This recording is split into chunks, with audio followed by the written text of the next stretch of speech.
Welcome back to Just Chattin', and this is the series of videos we do on Thursday and Sunday evenings just for our own amusement.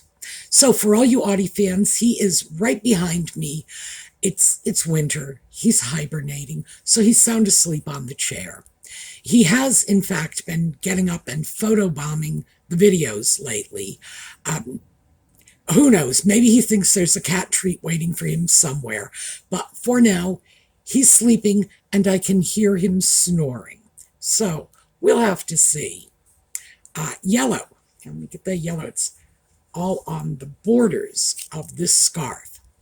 And the scarf was a recent Christmas present from Colleen, one of our viewers. She is one of the people who runs the Sue Me's Angels Facebook page, which I am not involved in that.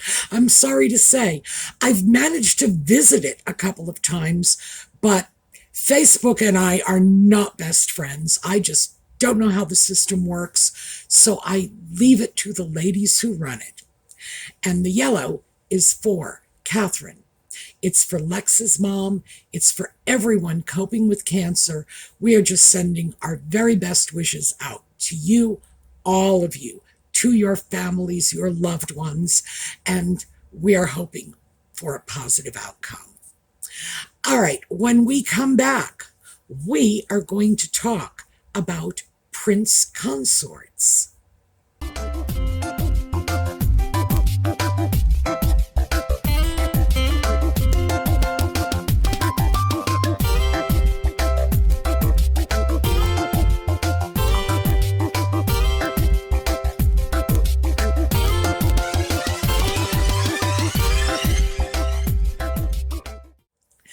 Prince Consorts. I don't even know if that is correct. I actually had to think about this. Is it Prince's Consort or Prince Consorts?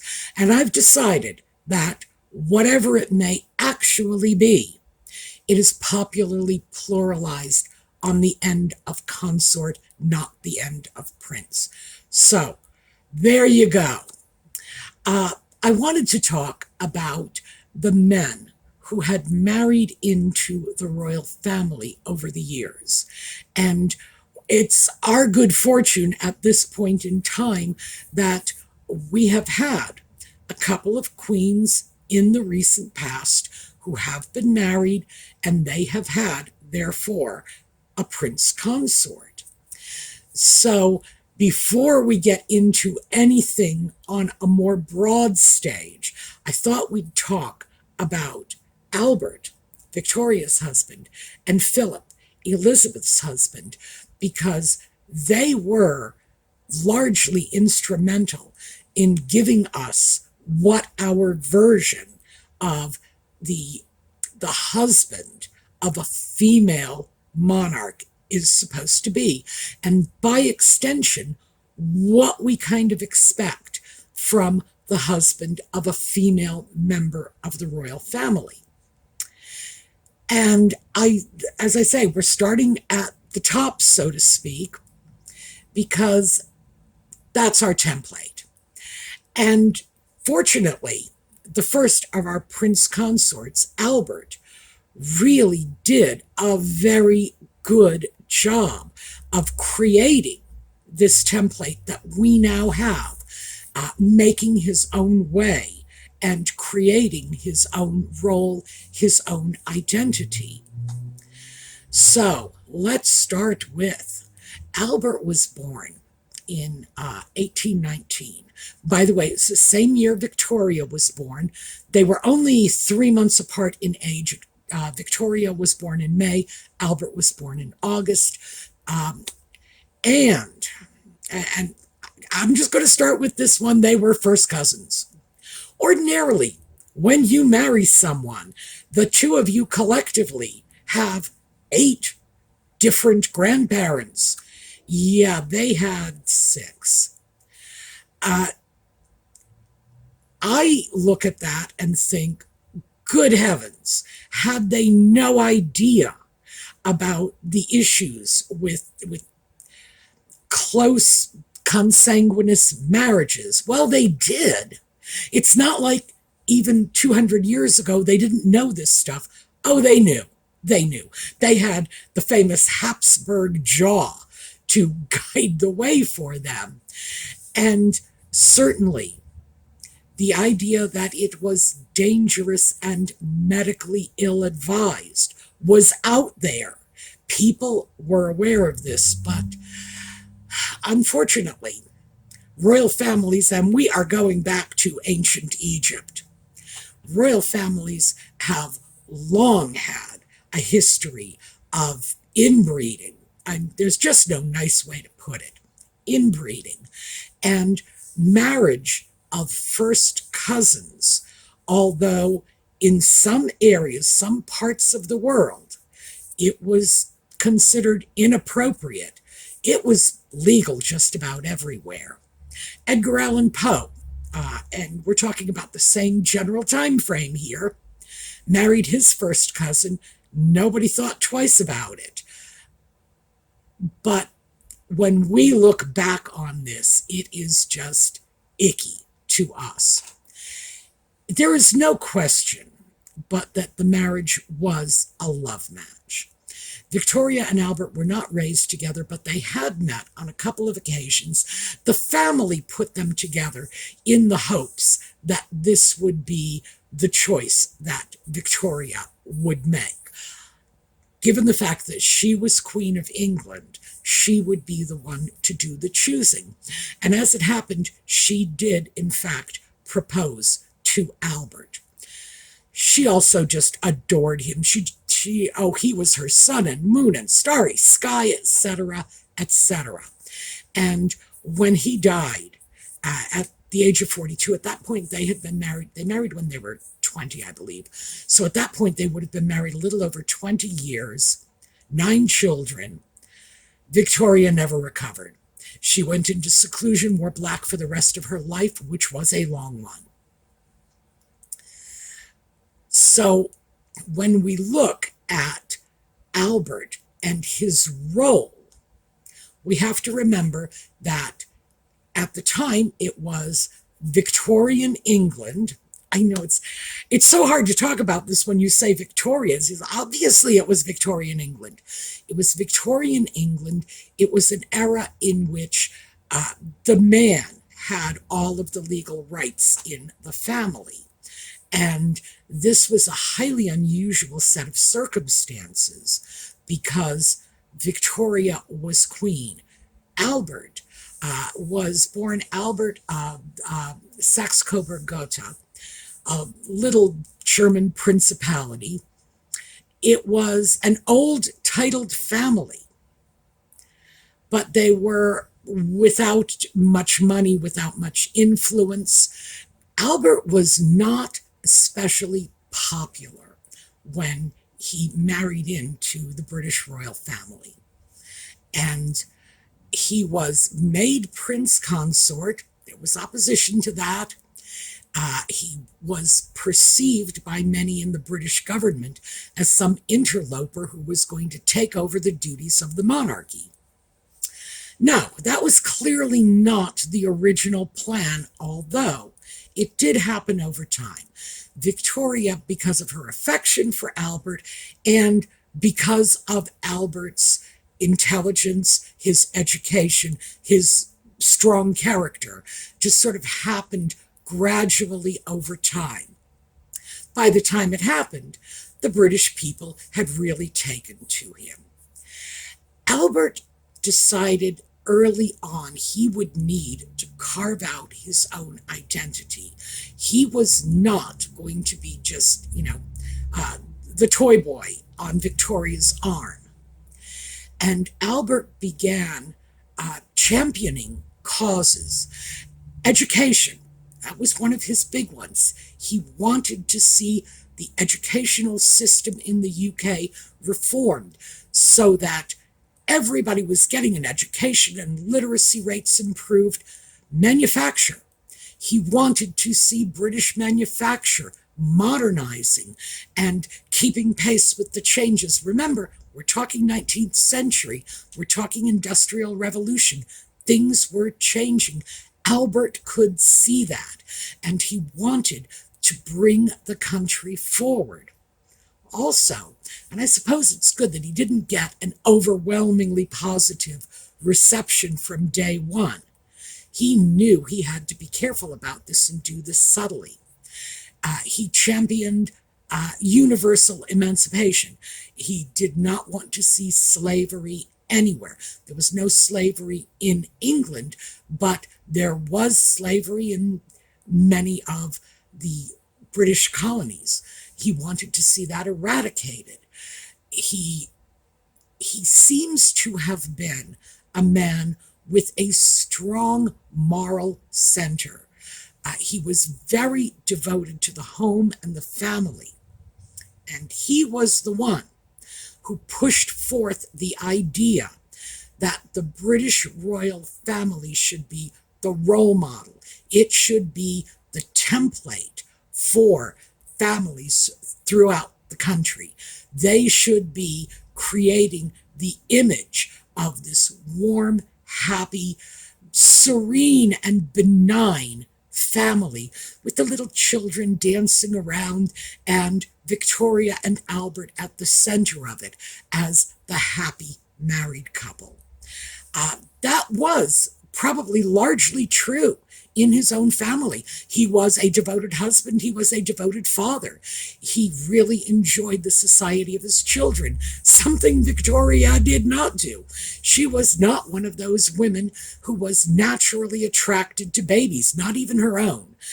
She would write, and we have her diaries, so we know what she thought on this. She would write about the baby's little frog-like actions, and they would just make noise, and she was not a baby lover.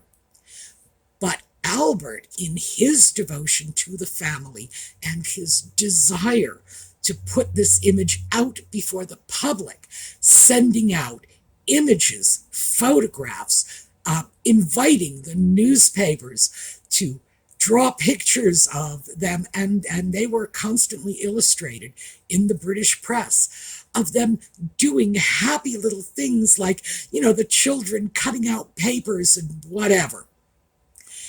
It was a really good public relations campaign, and Albert clearly had a sense that the British monarchy's true strength came from the people's affection. So that when governments all over Europe were crashing and burning, the British monarchy was safe. And there was very, very little unrest in the UK, while, as I say, revolutions everywhere else. So I have to say, I think Albert was effective. He was a great patron of the arts, too. Albert had one of those classical European educations where he was taught music and he was taught drawing and so on. And so he established museums, he patronized libraries, and he played piano for his vast, happy family. And the family was vast. They had 9 children, all of whom lived to adulthood, and all but one went on to have families of their own. Only one of their daughters, and I believe it was Princess Louise, did not have any children, even though she lived to a very respectable old age. They bred like Victorian rats. So in the end, Victoria and Albert had 42 grandchildren, all of whom, every last one of them, was a prince or princess.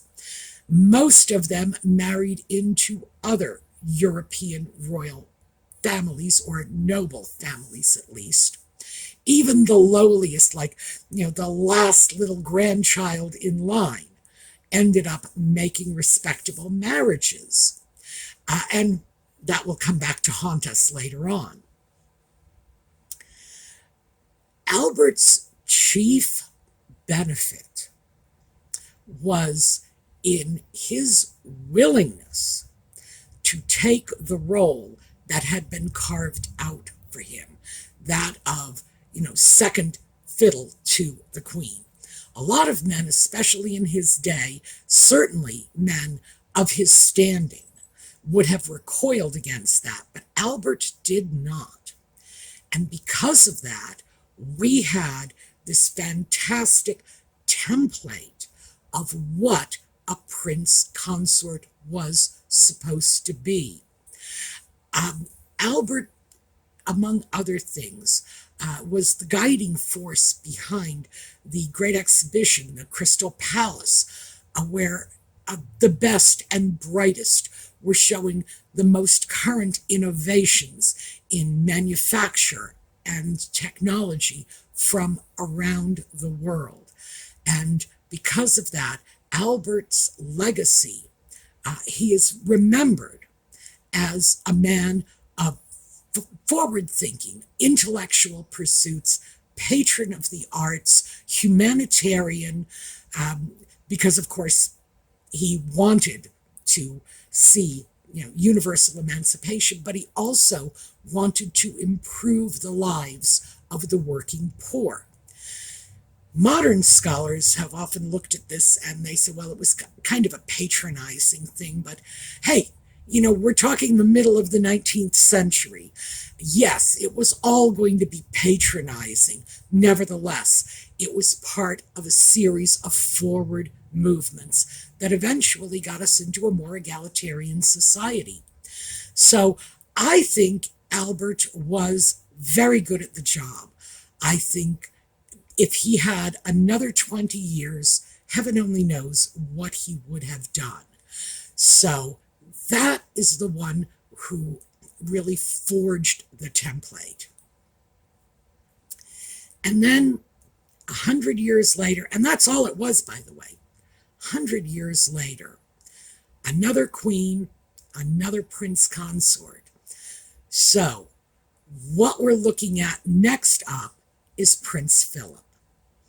And Prince Philip did not like the role of prince consort. Now, like Albert before him, he was of one of those German princely lines. He was born a prince of Greece because this was in the early 20th century when the European royal families were throwing their stray excess sons onto any available throne out there. And Philip was also a grandson of Victoria, actually a great-great-grandson of Victoria. So, yeah, what we had when Philip married Elizabeth was another German princeling. So the fact that he was in line for the Greek throne was not, had nothing to do with his ancestry. He was not Greek. There was no Greek blood in that man's veins. Danish, German, British, well, going back to when the British royal family was much more German than English. So yeah, we have this sort of Danish-German princeling coming over, and he married Elizabeth at the conclusion of the Second World War. So, again, as with Albert before him, there was a lot of resentment of this. Now, Philip, for his part, even though he was born in Greece, was raised in Europe, early childhood in Paris, some education in Germany, but mostly in England and Scotland, because he went to Gordonston, which is in Scotland. So most of his upbringing was in Great Britain. And again, Victoria's descendant. So, yeah, even though German blood, definitely British mentality. But because his sisters had all married German nobles, princelings, aristocrats with Nazi ties, And in fact, one of his nephews is named Adolf. So, good Lord, it wasn't an easy pill for the Brits to swallow. I totally get that. The fact that Philip had served for Britain in the war might have helped a little, but not a lot. There was a sense that this was a foreign interloper. And there had been that same sense in Albert's day, 100 years earlier. Philip had some advantages. He spoke English like a native speaker, consequence of his education in the UK, especially his early education. That probably did the trick. So he had every appearance of being British. He had surrendered his Greek citizenship and become a naturalized British citizen prior to the marriage, and he had been accepted into the Anglican Church prior to the marriage. But there were questions about where he fit in, what was going to be his role. Philip's role was not as clearly defined as Albert's was. Albert's role was clearly defined because Albert wrote that role himself, and because the more dependent Victoria became on him as her husband, best friend, close confidant, the more she would discuss political issues with him. Albert was the one who was responsible for creating the break between the monarchy and politics. That happy epitome of a British family that he was throwing out there meant that the monarchy was above politics, was above petty issues like that. That was Albert's vision. I probably should have cited that as one of his major accomplishments when we were talking about him. But Philip did not have that opportunity. He was not able to forge his own identity because his identity had very much been forged before him by Albert. He spent the early part of their marriage in the military, but once he was Prince Consort, that was no longer a job with long-term prospects. And then at that point, when he left the military, he had to find other occupations for himself. I expect that Philip would have liked very much to have had the kind of role Albert had as a force for social change, a mover, a shaker, someone championing innovations in technology, in manufacture, in social progress. I think he would have liked that role, but he was not born in the right time. By the time Philip came along, it was, well, we were past the Industrial Revolution, past the notion that we were going to make a better world out of bolts and gears, which is very much what the Victorians thought we were going to do. He didn't have a great deal of social injustice to crusade against. Albert had slavery. Philip did not have anything quite that conspicuous. And because Albert had said, we are above mere politics, Philip was not permitted to send out any feelers in that arena. He also had some concerns about his rights as head of the family. In Albert's day, it was unquestioned. A woman gets married, she takes her husband's name. The family name in Victoria's day was going to be Saxe-Coburg-Gotha. That was it. It wasn't even questioned. And it wasn't all that weird given the fact that Victoria's mother remember they were cousins, came out of that same family. So it just sort of flowed naturally. Philip openly complained that he was going to be the only man in the country who could not give his name to his children. Well, you know what, Philip? Half the people in your country couldn't give their name to their children, but when it was happening to women, didn't seem to bother you, did it? So, yeah, there were areas in which Philip could have asserted himself. He could have come out for women's rights. He did not. And I think some of these were apolitical.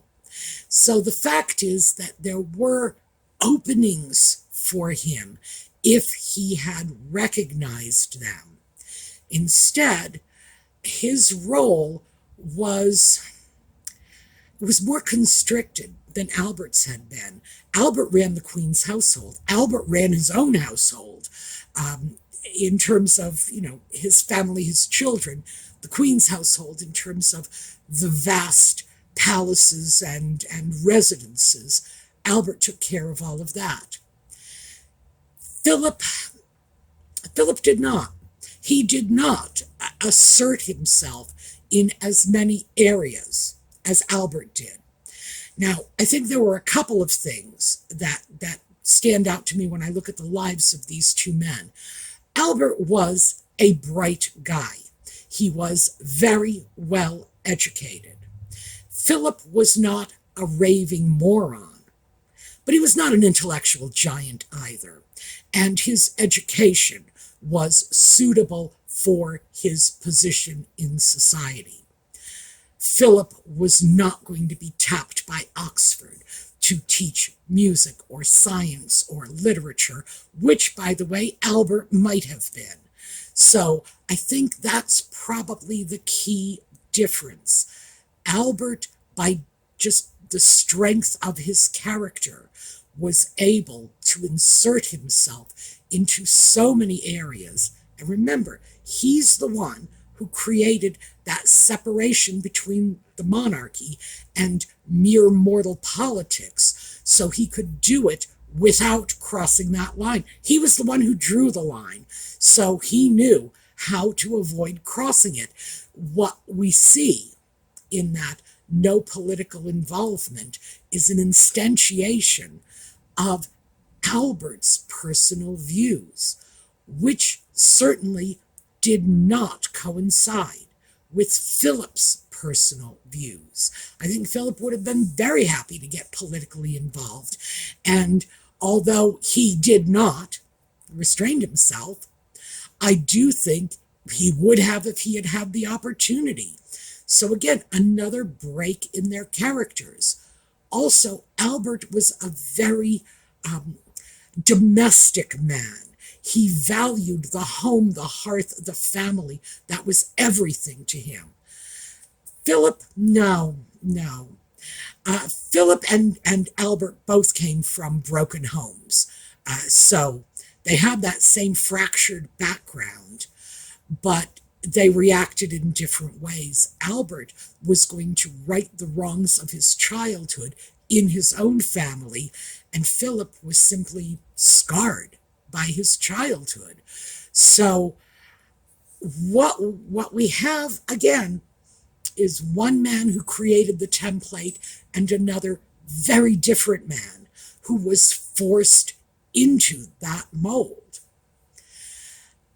What we ended up with Philip was a man who did his duty, made the public engagements, delivered the speeches, was patron of more than 800 charities and organizations, which, by the way, is ridiculous.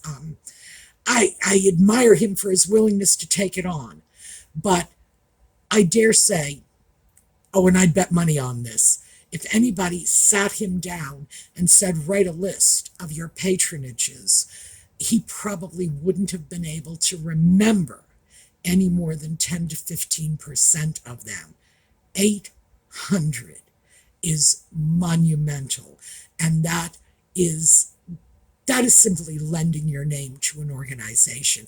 Yes, Philip had a very long life, but did he, in fact, have a long enough life to do active service for 800 separate different organizations? No, no, probably not. But he did, in fact, stand up there and say, yeah, I will do this. This is my job. So I think in the end, they were both men who acquitted themselves well. Philip suffered because Albert was great at the job. Albert was great at the job because he defined the job. So it was like a no-win situation for Philip. If Philip had defined the job, maybe Albert would have been the one who failed at it. But we do have what comes out. So this is where I'm getting into the conclusion.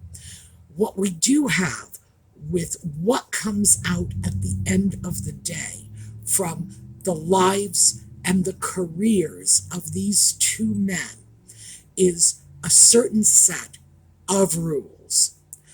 One, the prince consort is apolitical. Two, the prince consort stays out of the queen's business publicly. Privately, they can offer as much advice and direction as they want, as long as it's subtle and discreet and behind the scenes. Three, they are expected to be the lodestone of their family. That is supposed to be the role. And I think number 4 is their time is supposed to be spent in good works. They are supposed to be devoting their time to charity, to service, to furthering the interests of the country, to putting on a uniform and soldiering with the military if that's what world events require. They are supposed to be diplomats and peacemakers. That's something Albert was good at. And in fact, Philip was good at it too. That was one of the ways in which Philip was well suited to the role. He was a handsome man, as Albert had been before him, and he was charming, again, as Albert had been before him, and he could put a very pleasant face on the monarchy, and he did. And that, I think, is the essence of what the husband of a woman in the British royal family is expected to do. Just good works, support the family, support your spouse, but do not publicly engage in anything that goes anywhere near politics, anywhere near controversy. Yes, you can champion your causes, but as long as your causes are non-controversial. But anything else, don't go near that line. Certainly do not cross it. So when we go forward and look at other men who have married into the royal family, it's Albert and Philip and their various interpretations. Remember, Albert's was 19th century, Philip's was 20th century. Their various interpretations of this role and how it is supposed to be handled. So we've got our templates, and we can continue on at some point in the future and look at other men married to royal women. All right, that is what I have for you today. I look forward to your comments. Tell me what you think. I'm especially interested in what you think Albert and Philip's legacies were. What were the important things they did? Because unfortunately, I'm taking 2 lifetimes and cramming both of them into half an hour simultaneously. I'm not going to be able to cover everything, so feel free, if I've left something you like out, feel free to let me know in the comments. We are going to take a look at a slideshow on the way out. I hope to see you again next time. Meanwhile, have a terrific day.